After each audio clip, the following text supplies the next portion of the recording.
Falaremos hoje da reivindicação do fim do socialismo e da baixa dos impostos que algumas forças políticas e alguns empresários estão a exigir em Portugal.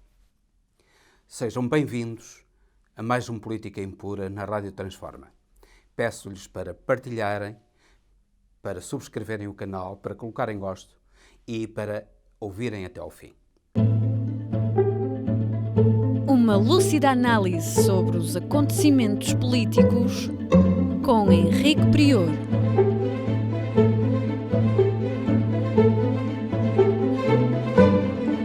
Política Impura, na Rádio Transforma. Ultimamente nós temos visto cartazes na rua, cartazes que vêm desde o PSD ao Chega, passando pelo CDS e pela Iniciativa Liberal, numa união a pedirem o fim do socialismo e a baixa dos impostos. Esses cartazes são acompanhados por vozes do nosso empresariado, do género do Pedro Soares dos Santos, o presidente da Jerónimo Martins, e da Cláudia Azevedo, presidente da SONAI. Temos que perceber o que é que está por trás disto, o que é que essa gente quer e o que é que essa gente é. Em primeiro lugar, o fim do socialismo que eles estão a pedir é apenas o fim da intervenção do Estado minimamente feita na economia em Portugal. O Estado em Portugal tem uma intervenção na economia muito baixa, é dono apenas de um grande banco, a Caixa Geral de Depósitos. O resto da banca está nas mãos de privados e a generalidade das empresas está também nas mãos de privados. Portanto, socialismo há muito pouco em Portugal. Se entender por socialismo a propriedade do Estado sobre os meios de produção. Por outro lado, por exemplo, em setores tão importantes da economia e da sociedade, como a habitação, o socialismo em Portugal é quase inexistente. Ao contrário do que sucede em países que não se reivindicam do socialismo, como por exemplo na Alemanha, que mais de 40% da habitação é habitação pertencente ao Estado e aos vários organismos do Estado, central, regional e local. Em Portugal, isso não chega a 10%. Portanto, parece que o socialismo é muito maior na Alemanha, na capitalista Alemanha, do que no socialista, que eles dizem que é socialista Portugal. Nenhuma das grandes empresas, estamos a falar na EDP, estamos a falar na Galp, estamos a falar nas papeleiras, estamos a falar nas empresas de telecomunicações, nada disso, que são as grandes empresas, estão nas mãos do Estado. O Estado limita-se, através dos impostos, a fazer o mínimo de redistribuição da riqueza e de justiça social. Através dos impostos, nós temos financiado o nosso Serviço Nacional de Saúde. E foi esse Serviço Nacional de Saúde que, com todas as deficiências que ainda tem, mas que apesar de tudo é um dos melhores do mundo, nos permitiu enfrentar a pandemia. Permite que nós tenhamos uma das melhores taxas, a quarta melhor taxa de mortalidade infantil do mundo, que é o principal índice de desenvolvimento das nações. Permite que nós tenhamos um excelente ensino público. Os nossos licenciados, os nossos doutorados, são reconhecidamente dos melhores a nível mundial. Permite que nós tenhamos também um apoio mínimo a quem cai na desgraça, que é o rendimento social de inserção. Portanto, o nosso Estado, que eles dizem socialista, é tudo menos socialista e aquilo que permite é praticamente o mínimo dos mínimos de apoio aos mais frágeis, aos mais desfavorecidos. Aquilo que eles querem então, o fim desse socialismo, é o fim do apoio aos mais frágeis e aos mais desfavorecidos. É o fim do Serviço Nacional de Saúde. É o fim da escola pública. É o fim de coisas como o rendimento social de inserção, que eles, alguns deles, estão manifestamente contra. A baixa dos impostos. A quem serve a baixa dos impostos? é que o Serviço Nacional de Saúde, a escola pública, o rendimento social de inserção e todas as políticas sociais do Estado, a habitação, a política de habitação, fraca, mas ainda existente, servem para diminuir as desigualdades e a miséria da generalidade da população. Portanto, estes impostos são altos. Noutros países, nomeadamente na Suécia, na Dinamarca, na Noruega, na Finlândia, na Alemanha, os impostos são muito mais altos do que em Portugal. Eles querem a baixa dos impostos. Quem é que está a pedir a baixa dos impostos?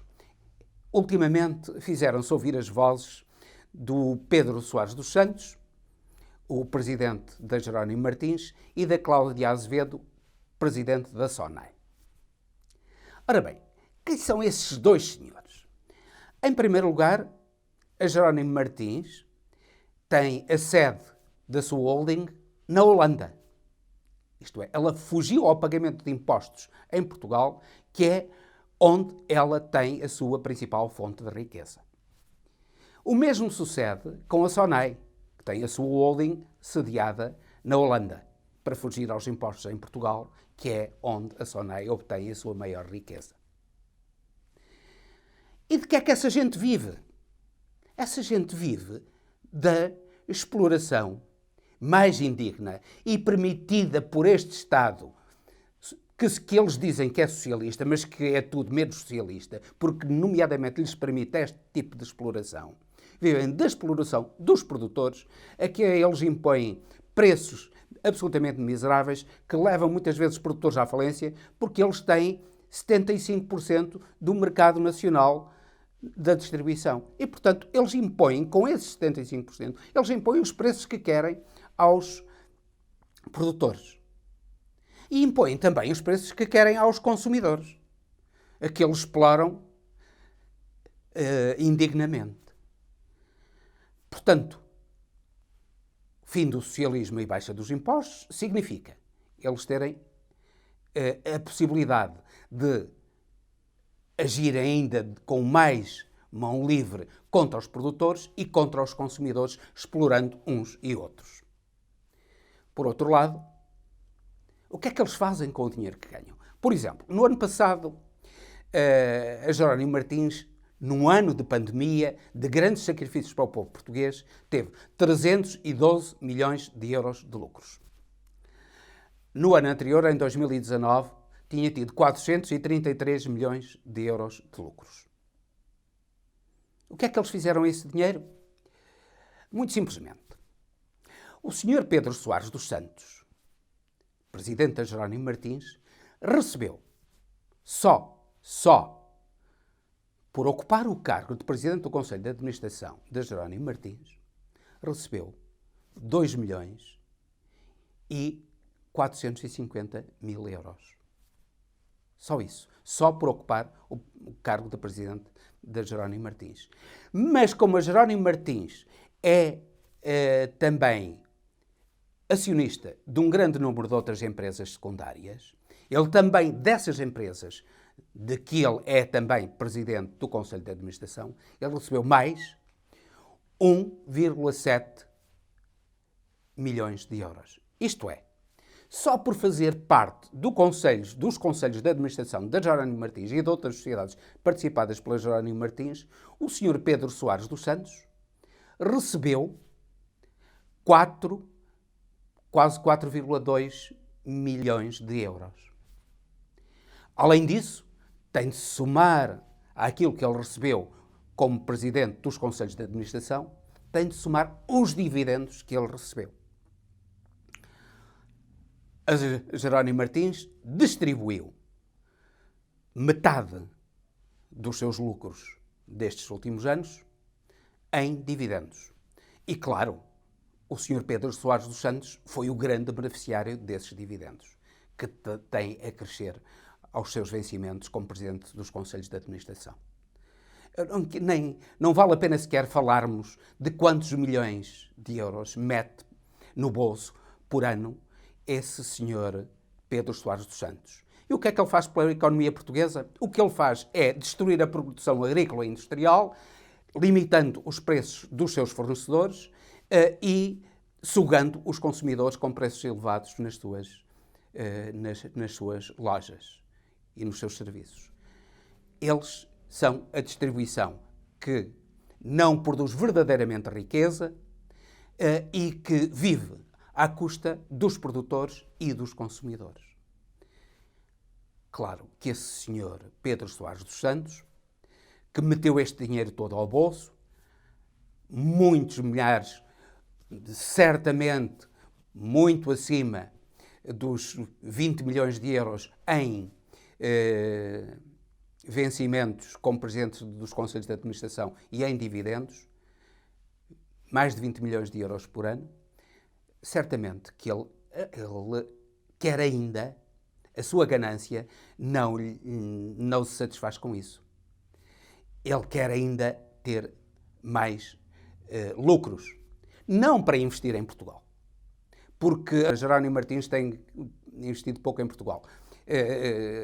E aquilo que tem feito é, sobretudo, usando os produtores para seu próprio benefício.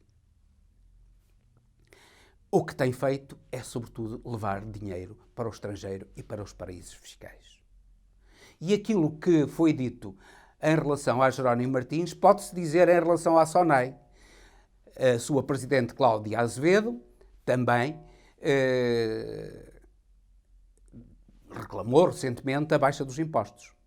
Exatamente nos mesmos termos em que o seu congénere Pedro Soares dos Santos. Ora, essa gente que reclama a baixa dos impostos e que é acompanhada pelo PSD, pelo CDS, pela Iniciativa Liberal e pelo Chega, são aqueles que pretendem destruir o mínimo de Estado Social que nós ainda temos. E pretendem destruí-lo, sobretudo, para levar dinheiro para o estrangeiro. Não é para investir na produção. Mas também falam contra o Estado Social. Quem? Os indivíduos estilo Ricardo Salgado, estilo Luís Filipe Vieira, estilo Nuno Vasconcelos e outros que ainda agora têm estado na Comissão de Inquérito Parlamentar por causa do BES. Pois essa gente que levou o BES à falência, que fez com que os portugueses pagassem as suas vigarices, pois essa gente são os primeiros a pedir o fim do socialismo e o fim do Estado Social e a baixa dos impostos. São gente sem caráter, gente sem vergonha, que pedem o fim do socialismo e a baixa dos impostos. É certo que o país terá de pensar na baixa dos impostos, terá de pensar a nível concorrencial, mas só quando a baixa dos impostos for possível, na medida em que se cria riqueza para financiar o Estado Social, de modo a que não haja grandes convulsões sociais, não haja uma grande diminuição das condições de vida das classes mais desfavorecidas. Só assim é que será possível a baixa dos impostos. Porque a propriedade privada não pode ser um meio de domínio de apenas alguns. A propriedade privada tem de ter um fim social e tem de beneficiar a generalidade da população. E a propriedade privada justifica-se quando servir não só para o domínio de um número cada vez menor de pessoas na sociedade, a concentração de riqueza no número cada vez menor de pessoas, mas para beneficiar a generalidade da população, para que a população com rendimentos mais baixos se vá aproximando cada vez mais do rendimento médio geral da população e que, portanto, haja cada vez menos injustiça social e menos pobreza.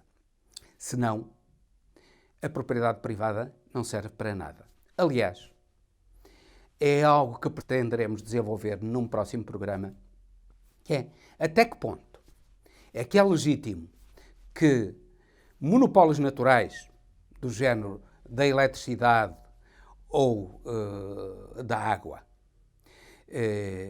e os bancos que têm uma importância essencial na economia nacional, sobretudo quando têm uma cota sensível de mercado, que os bancos estejam nas mãos de privados.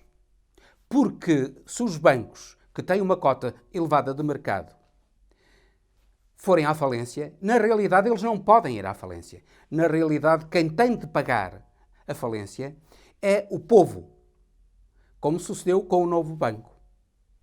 E como sucedeu até com o BPN. Repare-se que o novo banco tinha apenas... o BES tinha uma percentagem que não ultrapassaria 20% do mercado bancário português. Mas o BPN, que tinha apenas 7% do mercado bancário português, teve de ser salvo pelos contribuintes, ainda está a ser salvo pelos contribuintes. Os contribuintes ainda estão a pagar a falência do BES.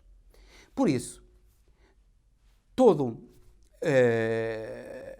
aquilo que representar um peso da banca sensível na economia nacional terá de ser reequacionado se deve ser público, se deve ser privado. Voltaremos a este tema numa fase posterior.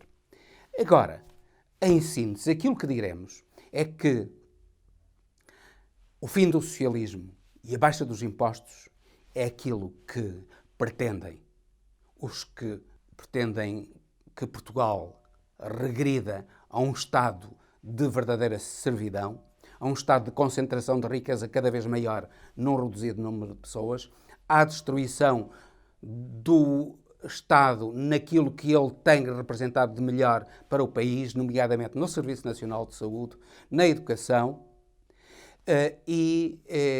que pretendem, com a baixa dos impostos, ter cada vez mais lucros para, por sua vez, os exportarem para paraísos fiscais.